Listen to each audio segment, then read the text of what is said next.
آج 6 ذی الحج جمعرات کے دن قرآن پاک کی یہ ایک سورت پڑھ لو۔ گھر، گاڑی، دولت سب کچھ اسی سورت میں ہے۔ یقین نہیں آتا تو بے شک آزما لو۔ بسم اللہ الرحمن الرحیم۔ آج 6 ذی الحج جمعرات کا دن ہے اور آج ذی الحج کی پہلی جمعرات ہے۔ آج کے دن کا خاص وظیفہ آپ کے حوالے کروں گا۔ اگر آج کے دن آپ نے یہ وظیفہ نہیں پڑھا تو آپ نے کچھ بھی نہیں پڑھا۔ پورا سال اگر آپ لوگ چاہتے ہو کہ آپ پر دولت بنا موسم کے بارش ہو برستی رہے تو آج 6 ذی الحج جمعرات کے دن یہ عمل آپ لوگ ضرور کر لینا۔ اگر آج کے دن آپ نے لاپرواہی میں گزار دیا تو یہ دن پھر دوبارہ نہیں آئے گا۔ پھر 1 سال بعد آپ کو یہ موقع ملنا ہے۔ لیکن آج کے دن اگر آپ لوگ یہ وظیفہ پڑھ لو گے تو آپ کو پورا سال تو کیا پوری زندگی دولت کی تنگی نہیں رہے گی۔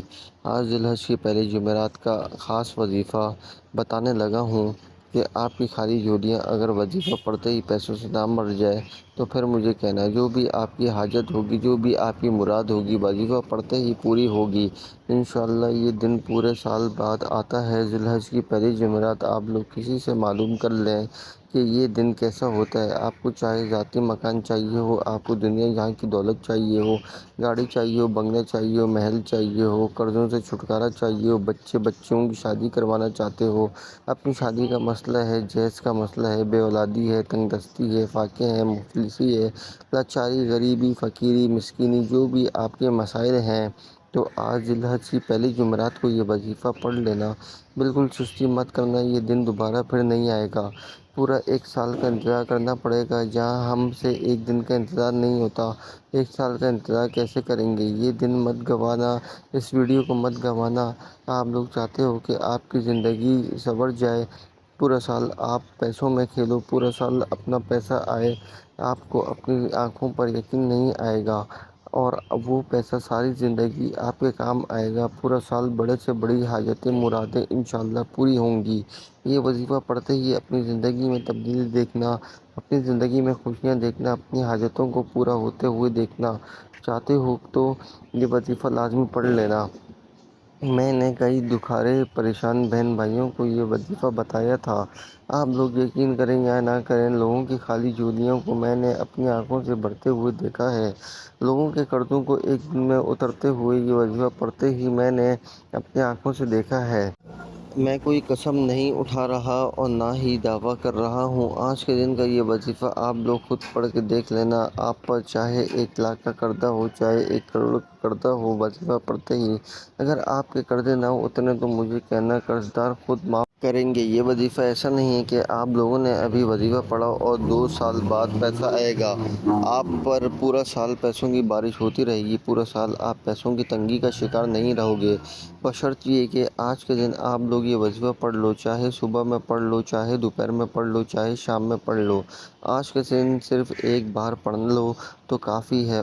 اور کوئی ایسے بھائی بہن جو سوچتے کہ کوئی مجھ سے غلطی ہو گئی ہے، کوئی مسئلہ ہے پڑھنے میں، وہ دوبارہ پڑھ لیں، 2 مرتبہ پڑھ لیں، یہ عمل کر لیں، 3 بار کر لیں، 4 بار کر لیں، پورا دن پڑھا ہے پڑھ لیں، کوئی نقصان نہیں، فائدہ ہی فائدہ ہے۔ عمل بالکل آسان ہے۔ کوئی ایسے بہن بھائی بھی ہوں گے جن کو 1 لفظ پڑھنا بھی نہیں آتا، نہ دیکھ کر پڑھتے ہیں، وہ پڑھ ہی نہیں سکتے۔ ایک بار یہ ویڈیو کسی ان پڑھ بھی دیکھ لے تو یہ آسان سا وظیفہ ہے کہ وہ فوری پڑھنے لگے گا اور وقت بھی بالکل کم لگے گا۔ مطلب آدھا منٹ کیا چیز ہے، 1 منٹ لگا لیں۔ 1 منٹ کا بھی اگر وقت لگ جائے، اگر یہ 1 منٹ آپ کا ضائع ہو جائے تو یہ 1 منٹ مجھ سے لے لینا۔ بس آپ لوگ اللہ پاک کی ذات پر یقین رکھتے ہوئے، بھروسہ کرتے ہوئے یہ وظیفہ پڑھ لو۔ آپ چاہے گھر میں ہو، چاہے دفتر میں ہو، سکون سے بیٹھ جاؤ، کہیں بھی موجود ہو، چاہے کوئی بھی وقت ہو، 1 بار کر لو، 2 بار کر لو، سکون سے بیٹھ جائیں، اطمینان سے بیٹھ جائیں۔ جلد بازی میں، بے دلی سے آپ کو یہ وظیفہ ہرگز نہیں پڑھنا۔ وقت کی نزاکت کو مد نظر رکھتے ہوئے آئیے چلتے ہیں آج کے عمل کی طرف۔ لیکن اس سے پہلے اگر آپ اس چینل پر نئے ہیں اور آپ نے ابھی تک اس چینل کو سبسکرائب نہیں کیا تو خدا را اس ویڈیو کو ابھی سبسکرائب کر لیں اور اس چینل کو ابھی سبسکرائب کر لیں اور ویڈیو کو لائک ضرور کریں۔ کیونکہ ایسے بہت سے بتائے بہت سے اعمال آپ کے حوالے ڈیلی بیسس پر کرتا رہوں گا۔ اب عمل کیا ہے؟ آج 6 ذی الحجہ جمعرات کا دن ہے۔ آپ کو جب جہاں جیسے وقت مل جائے باوضو مصلی پر بیٹھ کر آپ نے سب سے پہلے نبی کریم صلی اللہ علیہ وسلم کی ذات مبارکہ پر درود پاک پڑھنا ہے۔ درود پاک آپ کوئی سا بھی پڑھ سکتے ہیں۔ آپ صلی اللہ علیہ وآلہ وسلم پڑھ لیں یا صلی اللہ علیہ محمد پڑھ لیں یا درود ابراہیمی پڑھ لیں جو نماز میں پڑھا جاتا ہے۔ اگر آپ درود ابراہیمی پڑھ لیں تو اس سے افضل سب سے زیادہ ہے۔ ایک بار ثواب کی نیت سے درود ابراہیمی میرے ساتھ بھی پڑھیے گا۔ اللہم صلی علی محمد وعلی آل محمد کما صلیت علی ابراہیم وعلی آل ابراہیم انک حمید مجید۔ اللہم بارک علی محمد وعلی آل محمد کما بارکت علی ابراہیم وعلی آل ابراہیم انک حمید مجید۔ ایک مرتبہ درود پاک پڑھنے کے فوراً بعد آپ نے سب سے پہلے اپنی جائز حاجات کوئی اپنے جائز مقصد کی نیت کرنی ہے۔ آپ کا مقصد جو بھی ہے، چاہے آپ کو دولت چاہیے، اس کی نیت کر لیں کہ مجھے اتنی رقم مل جائے، یا آپ قرض دار ہیں، قرض سے نجات چاہتے ہو تو اس کی نیت کر لیں کہ میرا قرض اتر جائے، میں اس کے لیے وظیفہ پڑھ رہا ہوں۔ آپ کرائے کے مکان میں رہتے ہیں، اپنا ذاتی مکان گھر چاہتے ہیں تو اس کی نیت کر لیں۔ من پسند شادی، من پسند نوکری کے لیے پڑھ لو۔ میاں بیوی میں محبت کی کمی ہے، تڑپ والی محبت چاہتے ہیں، اس کے لیے پڑھ لو۔ نافرمان اولاد، نافرمان شوہر کے لیے پڑھ لو۔ الغرض آپ جس مقصد کی نیت کرنا چاہتے ہیں، اس کی نیت کرنے کے بعد آپ نے ایک بار اعوذ باللہ من الشیطان الرجیم بسم اللہ الرحمن الرحیم پڑھ کر وظیفے کا آغاز کرنا ہے۔ اور سب سے پہلے نمبر پر آپ نے جو وظیفہ پڑھنا ہے وہ وظیفہ لا الہ الا اللہ محمد رسول اللہ کا وظیفہ ہے۔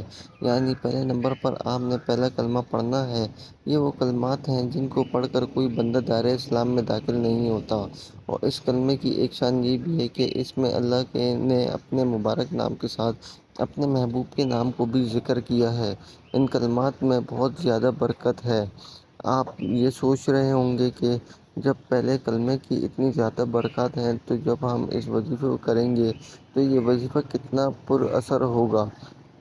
تو آپ نے آج کے عمل میں پہلے نمبر پر پہلا کلمہ پڑھنا ہے، اور پہلا کلمہ آپ نے کتنی تعداد میں پڑھنا ہے یہ سمجھ لیں۔ لا الہ الا اللہ محمد رسول اللہ ایک بار ہو گیا۔ لا الہ الا اللہ محمد رسول اللہ 2 بار ہو گیا۔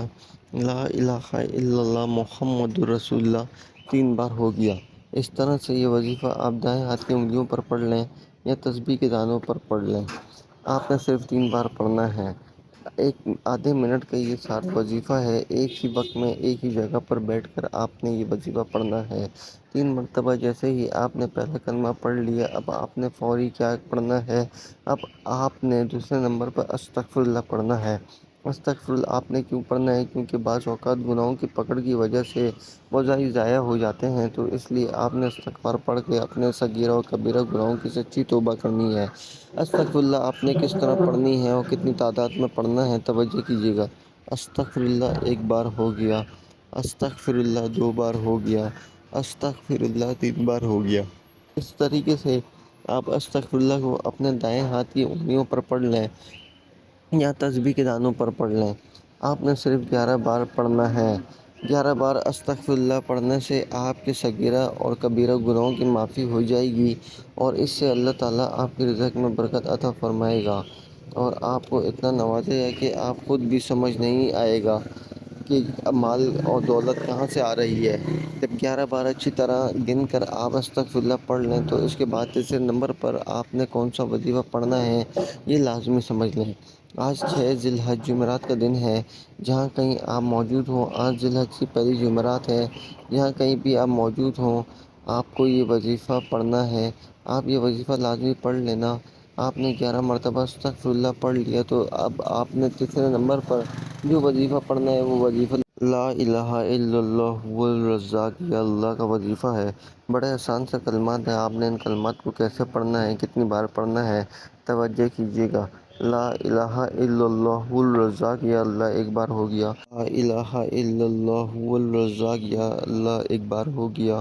لا الہ الا اللہ هو الرزاق 2 بار ہو گیا۔ لا الہ الا اللہ هو الرزاق 3 بار ہو گیا۔ اس طرح سے آپ ان کلمات کو دائیں ہاتھ کی انگلیوں پر پڑھ لیں یا تسبیح کے دانوں پر پڑھ لیں۔ آپ نے صرف 3 بار پڑھنا ہے۔ لا الہ الا هو الرزاق، یا اللہ 3 بار مرتبہ یہ کلمات آپ نے جیسے ہی پڑھ لیے تو اب آپ نے کیا پڑھنا ہے یہ اچھی طرح سمجھیے گا، سمجھ کر جانیے گا اور بالکل آخر تک ویڈیو دیکھیے گا۔ پورا عمل اپنے ذہن میں بٹھا لیجیے گا اور آج کے دن یعنی کہ ذی الحج کی پہلی جمعرات کو ایک بار یہ عمل کر لیں۔ اب آپ نے چوتھے نمبر پر جو وظیفہ پڑھنا ہے وہ وظیفہ سورہ کوثر کا وظیفہ ہے۔ یہ سورہ مبارکہ بہت سے معجزات کی حامل سورت ہے۔ جب نبی کریم صلی اللہ علیہ وسلم پر غم کے پہاڑ ٹوٹے تب اللہ تعالیٰ نے اپنے محبوب کو تسلی دینے کے لیے اس سورت کو نازل فرمایا۔ آپ نے چوتھے نمبر پر اس سورت کو پڑھنا ہے۔ ثواب کی نیت سے ایک مرتبہ سورہ کوثر کی تلاوت سماعت فرما لیں۔ بسم اللہ الرحمن الرحیم۔ انا اعطیناک الکوثر فصل لربک وانحر ان شانئک ھو الابتر۔ سورہ کوثر کی آپ نے ایک بار تلاوت کرنی ہے۔ جب آپ یہ سارے اعمال بتائے گئے طریقے اور ترتیب سے پڑھ لیں تو اب آخر میں آپ ایک مرتبہ پھر سے درود پاک پڑھ لیں جو آپ نے عمل کے شروع میں پڑھا تھا۔ اب آپ کا عمل مکمل ہو گیا ہے۔ محترم ناظرین کرام، ایک مرتبہ عمل کی ترتیب دوبارہ سماعت فرما لیں۔ آج 6 ذی الحج جمعرات کے دن آپ کو جب جہاں جیسے وقت مل جائے باوضو مصلی پر بیٹھ کر آپ نے سب سے پہلے ایک بار درود پاک پڑھنا ہے، پھر آپ نے اپنے جائز مقصد کی نیت کرنی ہے۔ اس کے بعد آپ نے ایک بار اعوذ باللہ من الشیطان الرجیم بسم اللہ الرحمن الرحیم پڑھ کر وظیفے کا آغاز کرنا ہے اور سب سے پہلے نمبر پر آپ نے 3 بار پہلا کلمہ پڑھنا ہے، پھر دوسرے نمبر پر 11 مرتبہ استغفار پڑھنا ہے، پھر تیسرے نمبر پر 3 مرتبہ لا الہ الا اللہ ھو الرزاق یا اللہ پڑھنا ہے، پھر چوتھے نمبر پر ایک بار سورہ کوثر پڑھنی ہے اور آخر میں ایک مرتبہ درود پاک پڑھنا ہے۔ یہ آج کے عمل کی مکمل ترتیب ہے۔ آپ نے بالکل اسی ترتیب سے کرنا ہے، کمی بیشی نہیں کرنی ورنہ آپ کو وظیفے کا کوئی فائدہ نہیں ہوگا۔ جب آپ یہ وظیفہ کر لیں تو اس کے فوراً بعد اللہ سے رو رو کر گڑ گڑا کر دعا مانگ لیں۔ جتنے آپ کی حاجتیں ہیں، جتنی پریشانیاں ہیں، ان سب کے لیے دعا مانگ لیں۔ ہمیں دعا مانگنی نہیں آتی، ہمیں لگتا ہے کہ صرف ہاتھ اٹھا دینا، اللہ سے لفظوں کو ہیر پھیر کر مانگ لینا دعا ہے۔ ہمارے نبی کریم صلی اللہ علیہ وسلم نے فرمایا، دعا عین عبادت ہے اور عبادت کے کچھ اصول ہوتے ہیں۔ دعا دل کی عبادت ہے اور دل کی عبادت کے لیے دل کا پاک صاف ہونا بہت ضروری ہے اور دل کی پاکیزگی گناہوں کی معافی سے حاصل ہوتی ہے۔ اپنے دل کو گناہوں سے پاک کریں، آنسو بہائیں، کیونکہ حضور اکرم صلی اللہ علیہ وسلم نے فرمایا، ندامت توبہ ہے، گناہوں پر ندامت گناہوں کو معاف کر دیتی ہے۔ اب گناہ معاف ہوں گے، اب کیا کریں؟ اب جس پاک ذات کے سامنے اپنی درخواست پیش کی جا رہی ہے، اس کی حمد و ثنا لازمی ہے۔ اللہ کی تسبیح بیان کی جائے، دل کی سرزمین کو نرم کیا جائے۔ جب دل نرم ہوتا ہے تو اس سے دی گئی صدائیں میں بہت زیادہ اثر ہوتا ہے، وہ رد نہیں ہوتیں۔ اپنی بات منوانے کا آنسو ایک بہت خوبصورت طریقہ ہے۔ جب ہمارے سامنے کوئی اپنا مسئلہ بتاتے ہوئے رو پڑے تو ہم کتنا پریشان ہو جاتے ہیں۔ ہماری ہر ممکن کوشش ہوتی ہے کہ کسی طرح سے اس کی تکلیف ختم کر دیں، تو سوچیں ہمارا اللہ جو ہم سے اتنی محبت کرتا ہے، وہ ہم سے اتنا پیار کرنے والا ہے، وہ اپنے بندوں کے آنسو کی لاش رکھ لیتا ہے اور اس کو اس کی رضا عطا کر دیتا ہے۔ اس لیے دعا کرتے ہوئے اپنے سچے جذبات کا اظہار کریں۔ اللہ کے سامنے نہیں رونا تو کس کے سامنے رونا ہے؟ ہمارا اللہ ہی تو ہے، سب جانتا ہے، لیکن ہم سے سننا چاہتا ہے۔ اس سے باتیں کیا کریں، اپنی ہر ایک بات اس سے بتایا کریں، وہ دل کے ارادوں سے واقف ہے، آپ کی دعا قبول فرمائے گا۔ سب سے اہم چیز کامل یقین ہے اور کامل یقین کے ساتھ جو مانگ لیا جائے وہ مل جاتا ہے۔ اللہ کی ذات پر یقین کرنے والوں کے لیے معجزات ہوتے ہیں۔ دعا ہے کہ رب کریم میرا سننا اور آپ کا سننا اپنی پاک بارگاہ الہی میں قبول و منظور فرمائے، آمین ثم آمین۔ محترم ناظرین، اللہ تعالیٰ کے 99 ناموں میں سے کوئی ایک نام کمنٹ باکس میں ضرور شیئر کریں۔ اللہ تعالیٰ ہم سب کا حامی و ناصر ہو، آمین۔ السلام علیکم ورحمۃ اللہ وبرکاتہ۔